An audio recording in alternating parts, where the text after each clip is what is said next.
All right, there you go. Okay. All good? All right, welcome. Good Erev Shabbos. Shkoyach for coming. Let's speak about a little in the Yom. It's Elul, so Shkoyach Elul this week. And it was good to bring up the theme of the month. Start with a quick story. I saw it a couple years ago. I saw a couple years ago in Rabbi Zilberstein's Sefer.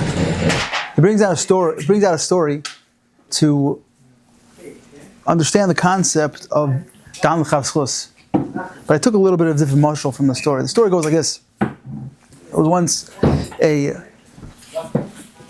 grown man, I think it was a Kohen guy even, who was every day in shul. He would, in the middle of davening, walk out of davening, take out his phone, make a phone call, say a couple words, and come back inside. And as this was going on, there was somebody next to him who it was bothering him. Like, what is this guy? What is this guy doing? What is he doing? Leaving davening every day?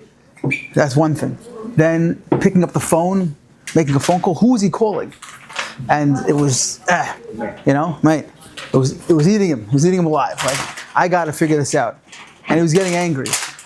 He was zoning into davening.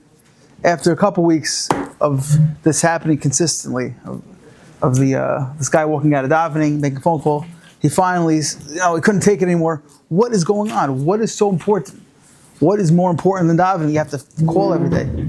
So the man who was leaving the shul told him the following. He said, I want you to know I have a kid, I have a son. It was impossible for him to get up for davening. Impossible. And he wants to, he's motivated. It's very difficult. So we tried everything. We tried every alarm clock. I tried shaking him, and nothing was working. Finally, I had an idea. I'm going to leave a phone by his bed. Bought a separate phone, leave a phone by his bed. And I'm going to call him. And she tried it while he was in the house. And some reason, the sound of the ring woke him up. And I asked my Rav, he's not being matzich in shiva because he can't make the davening. This is the only way that he gets to shul, that he gets to yeshiva. Am I allowed to leave davening? The Rav said, absolutely. Absolutely. If that's the only way he can wake up, then you should call him and wake him up and do this plan. So of course, Rabbi Zilberstein was trying to bring out the point of Dan L'Chavschus. Here's this guy walking out of shul every day, making a phone call. What's he doing? Of course, there was something behind the story. When I saw this, I think I saw it in the month of Elul. It hit me. That maybe the story is also an imshul. All year long, HaKadosh Baruch Hu is always giving us wake-up calls. He's always trying to wake us up. Sometimes, successfully, but often not. But there's one thing that wakes up all of Klal Yisrael. It's called the shofar. And that's what Elul is about. HaKadosh Baruch Hu tells us, start blowing the shofar, Rosh Chodesh Elul. And that's going to be our wake-up call. And that's what I learned from this story. And that's what we're doing. We're all waking up. I want to share a theme that my Rosh Yeshiva brought out. I heard it many times. Rabbi Radinsky, Shlita Rosh Yeshiva Reuven, learned it for many years. And I've heard a certain yisoid from Rabbi Radinsky many times during this month that I'd like to share with everybody. It's connected to a Ksav Sofer and an incredible Tzitz Eliezer. When you hear this Tzitz Eliezer, you're not going to be able to read the words in Rosh Hashanah davening the same way. I can guarantee it. The Tzitz Eliezer asks a couple questions. We say in davening, and we all know this, we all sing this, different tunes. Hayom haras olam, Hayom yamid b'mishpat, kol yitzurei olamim. Hayom haras olam. Today is the creation of the world. Hayom yamid b'mishpat. Today we stand in judgment. Kol yitzurei olamim. Im kavanim, im kavadim. There's 3 questions on the first sentence. Question number 1. Hayom haras olam. Today is the day the world's created. Not necessarily. What are we paskening? Are we paskening a Shiloh that's been brought in many Gemaras? There's a Machlokes. Is Rosh Hashanah the first day of creation? Or is Nisan? Why are we're paskening Hayom Haras Olam? Number 2, even more I think, penetrating question. Hayom ya'amid b'mishpat. Today, we will be judged. One second. Last time I checked, we say this during Musaf. Right? We all know that it's brought down that the judgments happen from the beginning of Rosh Hashanah until Musaf. Hayom ya'amid b'mishpat. We will be judged. The judge started earlier. We already blew shofar. And now we're saying Hayom ya'amid. We will be judged. What's going on over here? And finally, I think, for me, it hit me the most. Kol Yitzur Olamim. All creations of the world. What? All creations of the world are getting judged in Rosh Hashanah? Again, Kol Yitzur Olamim. All creations of the world. Animals, right? It's a good question. No? Sorry, I told you I'd give you a shout out. It's a good question. Right? They're all here to serve us, so we don't get it. Then. Okay, we have to get there. How does that make any sense? So again, the Tzitz has 3 questions. Number 1, today's the creation of the world. Not necessarily. There's one man number who holds that it's Nisan. Number 2, Ya'amid b'mishpat. We will be judged. Kol Yitzur Olamim. All the creations of the world. It's just us getting judged. Other creations are getting judged. It seems like even not even live creations. Kol Yitzur, rocks and the car. What's going on over here? Anything that was created is getting judged in Rosh Hashanah. What's going on over here? So Tzitz Eliezer, and I regret not finding it again inside. When I saw this, I made sure to commit it to memory because he brings out such an amazing yesod that I want to connect to what I've heard many times from my Rashi, Rabbi Radinsky. So many times in Elul, Rabbi Radinsky said the following story. An incredible story that happened in Eretz Yisrael. Apparently it's true. I don't know if all stories are true, but this one is true. The story goes as follows. There was once a woman, a secular, older lady, a secular Israeli lady that passed away. And there was a chesed organization that was in her neighborhood. And this lady owned an apartment, and it was an expensive apartment. And when they looked at her will, the woman left the entire apartment to the chesed organization.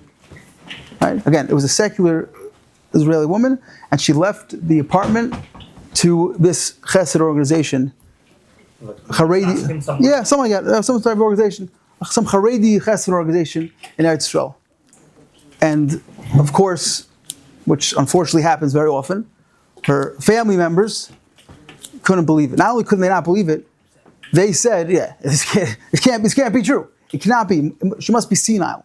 She never, did a mitzvah. She did mitzvahs, but she never did anything religious oriented in life. And all of a sudden, she's leaving this to a chesed organization. What about us? It has to be." And they took it to court. It can't be. We're kids, and it must have been somebody must have framed her. It must be a mistake. Fine. So Kachava, she brought it to court, and the chesed organization, this was their opportunity. They didn't really have a lot of money, and this was their, they thought this was like a payday, payday. This was an Nes Min Hashemayim, and all of a sudden they had to fight. So they went back and forth with the lawyers.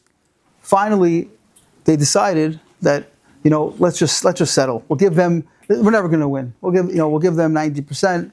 We'll take 10%. We'll get something at least. And it turned out even worse for them because when they heard about the judge that was reside in the case, it was like the most secular judge in Eretz Yisrael, and it was impossible. Anyway, so somebody in the organization said, before we commit to the settlement, let's go ask the stipler. So he went to the stipler and he asked, "What should we do?" And the stipler thought for a moment, for another moment, and he raised his head and he asked the following. He said, how much money does your organization make, and what are the salaries of the CEO? And they said, "What do you mean money? There's no. This is completely charity. Every penny goes back to the organization. Nobody takes a penny." So he said, "Really?" They said, "Yeah, there's not." So Stipler said, "In that case, go to court. No, go to court. Go to the jury and go to the court." So they couldn't believe it. Right? Anyway, they went to the court, and the case, the way the story goes, the case, they said each one said their side, and the judge didn't need any time. She said, "I'm ready to paskin. I'm ready to say the law." And of course, the organization thought it's over. Like, there's no chance in the world that she's going to side with us. It's over. Instantaneously, she looks, the judge, so lady judge, lady secular judge, she looks at the family of the Nifteris, of the one that passed away. And she said, this is incredible, right? A secular judge. You have some chutzpah. Your mother, your grandmother wanted to do one mitzvah, one righteous act when she passed away. And you're trying to take it away from her? The entire apartment goes to the organization. This was a secular judge. A secular judge. A secular judge. The blessing of the discipler, maybe. It gets better. Yeah, it's the blessing of the discipler. But they went back. They went back to the discipler. And this is the incredible part. This is what Rabbi always tries to bring out. They went back to the discipler and thought, the discipler's a Navi. Gave a bracha, right? Must be a Navi. How did he know? The disciple going, how did you know? So he said, very simple. Do you remember when I asked you, remember when I asked you, does your organization take any charity? Does it take any profit? And you said no. So I thought, I'm not a Navi. He said, when I heard that, I knew the following. That family was not fighting against you. It was fighting against Hashem. Hashem doesn't lose. If nobody's making any profit, nobody's taking any money from this organization, the fight is not against you, it's against HaKadosh Baruch Hu. Hashem is not going to lose. That's how I knew. And of course, amazing story, no? What do you think? Great story, huh? Amazing story. Hopefully the same thing will happen with Amalek. They also don't like Hashem. It's Hashem. So, what's the takeaway though for us? The Ksav Sofer says something unbelievable. Unbelievable. Acha shalti meis Hashem. Oisav Akesh. Ksav Sofer says, what Acha shalti David Melech? We're saying this every day now. Acha shalti meis Hashem Oisav Akesh. What's the Achas? It also says, Kol kaveya makom l'tfila. Anybody makes a makom kavua, Abram Ravinu will protect him. So explains the Ksav Sofer. I'm not going to go into this now. It's in Yonei Tshuva. He says there's two things to daven. You can daven for individual gains, right? I'm going to read it inside. A person wants wealth. He wants covet. He can daven for all his wants. That's one thing to daven. Anything I need, anything I want. But there's another thing. There's another way of davening. Says the Ksav Sofer, says, Misha kol chafotzav rakos as Rosh Hashem, al zeh kol tfilos yiftach libo b'toras v'yasim bo avasoi, tamid einu vakish v'einu roitzel hasig rak davar echad. There's another way to daven. I just want the will of HaKadosh Baruch Hu. I just want what Hashem wants. I want to be on Hashem's team. It says, you could daven for your own needs, or you could say, I want to daven, I want to be on HaKadosh Baruch Hu's side. Says the Ksav Sofer, that's what we're saying every day. Achas sha'alti meis. That's what David Melech said. Achas, I have one goal. I want what's good for HaKadosh Baruch Hu. I want what's good for, I want to be on HaKadosh Baruch Hu's team. Hashem doesn't lose. So Ksav Sofer says, fascinating. That's what it means when the Gemara says, Kol koveya makom l'tfila. It doesn't mean a physical place. Koveya makom means I'm koveya, I have one goal in mind. And when we sit in one place, we're reminded of that. He says, to remind us that our davening shouldn't be for, I need this, this new thing, and I need this new thing. Our davening should be focused on, I want what HaKadosh Baruch Hu wants. A person should sit in the same place every day to remind him that my tefillah should be just for HaKadosh Baruch Hu. What does Hashem want? I want to align myself with Hashem's values. That's what it means. Acha shalti meis Hashem. That's why in Rosh Hashanah, Rabbi explained, that's when Rosh Hashanah, we don't do vidui, right? We don't ask Hashem for mechila. Why in Rosh Hashanah Yom Hadin? Why do we say Hashem is king? Everybody asks this question. We should be doing vidui, we should be saying kaparas, right? Why on Rosh Hashanah, the day of Yom Hadin, why are we saying one thing? HaKadosh Baruch Hu is the Melech. The answer is very simple. Because like the Stipler said, we just want to align ourselves with the values of HaKadosh Baruch Hu. Acha shalti meis Hashem. Stay focused. And then when HaKadosh Baruch Hu sees that, HaKadosh Baruch Hu doesn't lose. Hashem doesn't lose. I want to align myself with Hashem. Hashem doesn't lose. Let's go back now and finish up with the amazing Tzitz Eliezer. You want to be on the winning side. I want to be on the winning side. Exactly. I want to be on the winning side. And HaKadosh Baruch Hu doesn't lose. So my davening should be focused on one thing. Acha shalti. Koveya makom. I should be koveya and established. I should be focused in my tefillah. That my tefillah should be aligned with Hashem. Whatever HaKadosh Baruch Hu wants, I want. Now, when we do that, Hashem can't lose. Now listen to this Sitz Eliezer, and it's an unbelievable idea. We'll never read the words the same way again. Hayom Haras Olam is not referring, he says, to the beginning of creation. It's referring to the next year. Every year, we get in front of HaKadosh Baruch Hu Rosh Hashanah, and we say, HaKadosh Baruch Hu, I want to do your will. I want the next year, I want the tools to be able to bring Kiddush Shem Shemayim into the world. So what does Hashem do? Hashem judges us based on our past actions. He judges us first. That happened from Rosh Hashanah morning. Hashem says, okay, HaKadosh Baruch Hu judges us and says, whatever your year was last year, I'm going to now establish the tools you need the next year to serve me properly. If you're serious, if you're being mamlich me today and saying HaKadosh Baruch Hu is king, and you're joining my team to Mekadosh Shem Shemayim, guess what I'm going to do? Hayom Haras Olam. I am creating now the next year. Hayom Ya'amid. You already were judged based on last year. Hayom Ya'amid B'Mishpah Kol Yitzurei Olamim. Today, the next year's world will be created. All the different creations of that was our question, right? When all creations are getting judged. Oh, we're getting judged. The answer is yes. We were judged in the morning.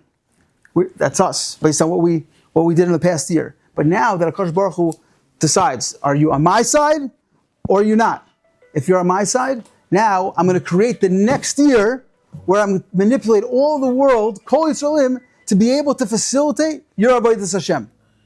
That's how we read the Hayom Haras Olam. So we'll say it one more time. Hayom Haras Olam. Today, I'm creating your next year. Hayom Ya'amid Mishpat Kol Yisraelim. All the creations, every single experience you have in the next year will be catered to bringing out Kiddush Shem Shemayim based on your actions last year. So, yes, we as individuals were judged earlier, but when we say this at Musaf, we're not referring to ourselves.